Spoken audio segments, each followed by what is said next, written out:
the drive to reduce bobby calves in the industry is seeing a surge in demand for sex semen. So what is sex semen for those who are not familiar with the term? Well, it is semen whereby there is a 90% chance when you utilise a particular gender of semen that it will turn out to be a heifer calf. And this is to reduce wastage in the dairy industry. But also it comes with some positive benefits, and that is genetic gain. Obviously less cows on less land. Joining us now is LIC General Manager for the New Zealand markets, Malcolm Ellis. Good evening, Malcolm. Thank you for joining us tonight. This is positive news. Yeah, it is, Sarah. Thanks for the opportunity to spend some time with you tonight. I think it is a really positive story because it really finds a really nice sweet spot for farmers on a number of fronts. You talked a moment ago around that sort of reality of cow peak, and if we're not milking more cows, we need to be milking better cows. But what's really important is that we identify the very best cows to breed from. So targeted use of sex semen has a real role to play there. Okay, so I suppose let's go back to it. How do you do this in the laboratory? And this is relatively new, isn't it? How new is it?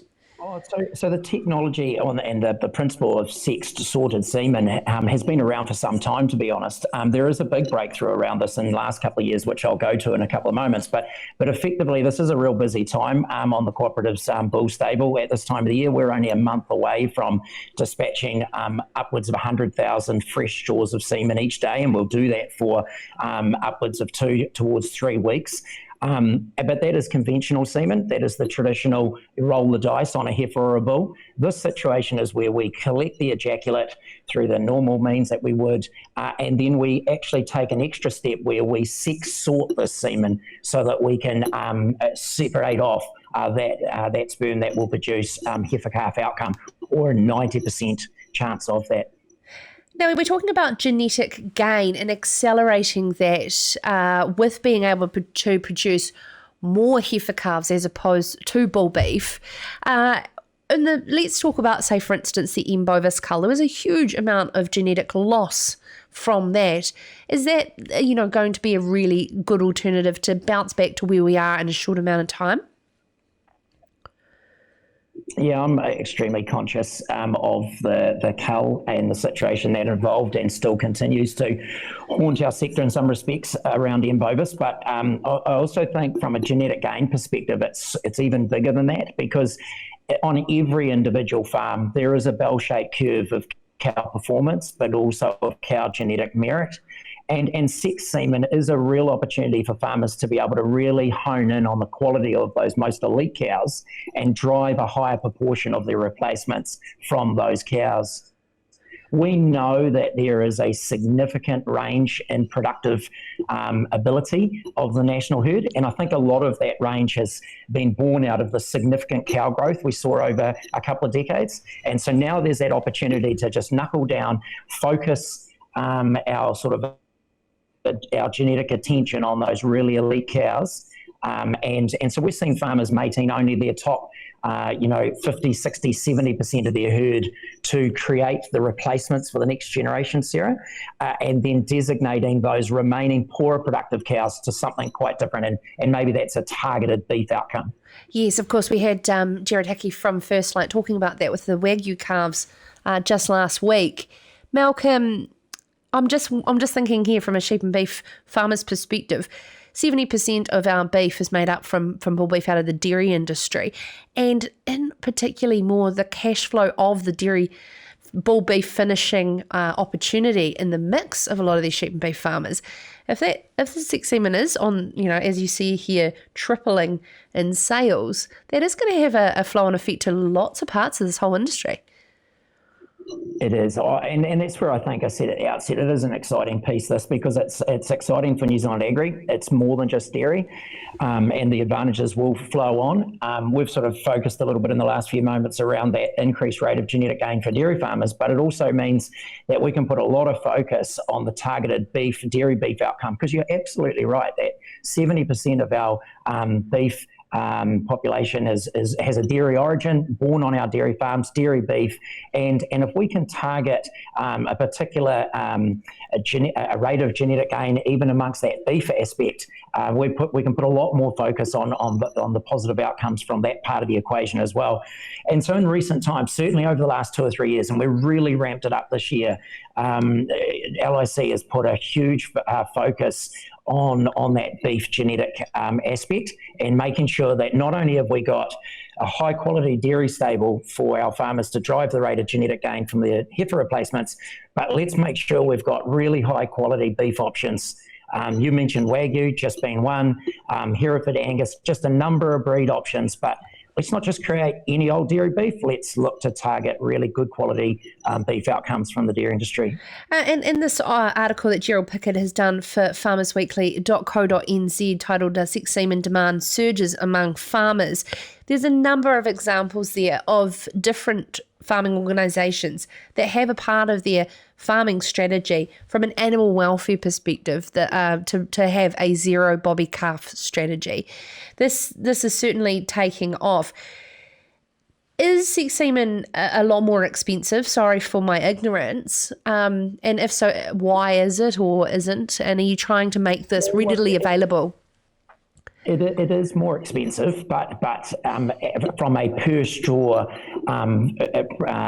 scenario, it is more expensive than conventional straw. But then remember that the value proposition of being able to target that high quality, high genetic merit heifer outcome alongside the bull calf that is more of a designer outcome than what otherwise may have been expected is seen really good on farm commercial examples of a noticeably more profitable outcome. And I think, Sarah, to be honest, that's what's really driving this. I mean, we have seen a surge of demand. That is a very accurate term.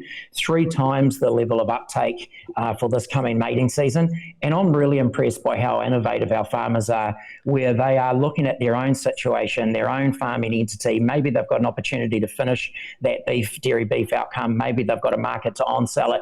I'm just really impressed that every time I engage personally in a conversation with farmers around the use of sex semen, they've got a different, unique story about the way they want to go about this. And I think that, you know, we talked about the rate of genetic gain, but that animal welfare consideration associated with bobby calves, I think there's a lot of emotion around that, and farmers are wanting to have a positive personal impact on the bobby calf footprint or number of bobby calves born on farm. I mean, it is a reality that there's 1.6 to 1.8 million of these bobby calves produced each year. And can we identify outcomes and produce outcomes that can have as I say, a richer, much wider reaching positive impact for New Zealand agri than just our New Zealand dairy farmers? Okay, so from a target perspective, what do you believe is achievable? Of course, LIC will have a graph on the whiteboard up in the Waikato, but I mean, what do you believe what we can do? And then what a wonderful PR story we should be telling nationwide when we achieve that. Yeah, absolutely. So like last year, we sold just under 34,000 straws. This year, we ticked over 100,000 a week ago, sitting just above that now. And we are just watching this growth and this appetite really closely, because obviously there are changes that we need to make in our delivery system within our lab setup. We are well set to deliver this demand this year. But in the past, the fresh semen delivery has been 3-day dispatches around the country. With the sex semen, we deliver that out to our wonderful AB tech force on a daily basis, so daily dispatch. So it's a slightly more complex delivery setup. So we've got to make sure we're really responsible with the way we grow this product, because we want to deliver a really good experience for our farmers. Hey, thank you so much, Malcolm. I'm not going to let you go straight away. I've actually got here, Andrew Whiffen. Hello, Andrew. Hope you're well. The problem is that this is fine in theory, but LIC sex semen has traditionally been lower quality than conventional, causing less days in milk. What is LIC doing in regards to dual-purpose breeds such as Flick? So let's just touch on the first part of that, more specifically than the individual breed piece. But I mentioned earlier a point there around the breakthrough or what we've identified in recent years. So sex semen or sex sorting is not new, like I said previously, but the real breakthrough is the advantage of fresh sex semen. And that is that daily dispatch collection. We're not deep freezing, we're just sex sorting and fresh semen that's dispatched around the country. Now, I think the talk of the differential with non-return rates is often associated with people's experience with frozen sex semen, which has normally been a differential with conventional of about a -13, -15, up to sort of -18 or 20%, which is just, I can't stomach that. Like the days in milk is so valuable to the farm system. But what we have found is fresh sex semen is where the breakthrough is. And of the inseminations we conducted last year, Sarah, we shortened that kind of -15 to -18 day, -15, -18% differential of non-return rate right up to -3.7. And so we're more in that -3.7 to -5. And this is the real breakthrough. This is game on now when we can deploy the most elite New Zealand bovine genetics from within the cooperative stable with fresh semen technology at -3.7. That is why farmers are lapping this up. Like, this is a complete product now. There we go. Andrew, hopefully that answered your question. And as I was going to say, as I'm going into the other comments that are coming through, Malcolm, what are those cherished moments with either your children or when you were a child that you used to enjoy doing with your parents or you enjoy doing with your children out and about around the country? Oh, look, I'm a fourth generation dairy farmer and I have very, very good memories being the middle child. I'm not going to complain about that, but one of three boys. But,